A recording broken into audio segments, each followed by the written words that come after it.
Alright guys, let's talk about this baddie we saw in the Madam Web trailer named Ezekiel Sims. So we first met Ezekiel Sims in 2001 in the Amazing Spider-Man comics. And unlike other spider people we've been introduced to in the past, Ezekiel went and did some ritual and was granted the powers of a spider totem. So basically he has the same powers as Peter Parker. He actually uses his powers to get rich rather than use them to be a good person. With great power comes great responsibility.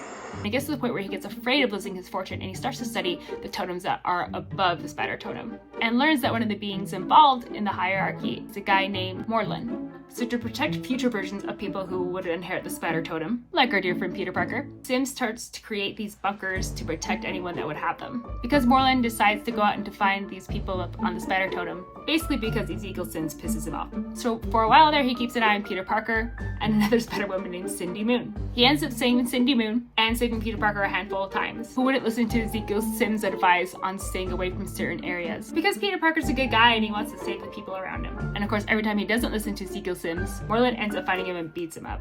So Ezekiel tries to kill Peter Parker, but in the end, Ezekiel finds out what he's doing is wrong, and Ezekiel dies protecting Peter Parker. So what we can see from the trailer is that Ezekiel is looking for spider people, but for what reason we really don't know. He does drop the line to Madam Web in the trailer. I have no idea what those girls are coming. But you have to wonder if Ezekiel Sims is part of the Spider Society that Spider-Man 2099 is in charge of. And because Madam Web can see into the future, is she maybe trying to stop canon moments from happening? After all, if we do look at the cast crediting for Madam Web, Adam Scott's character is named Ben Parker, and Emma Roberts' character is Mary Parker. So at some point, there is going to be a Peter Parker that does exist in this universe. So I guess we'll have to wait to see what Ezekiel Sims is actually up to in the new movie.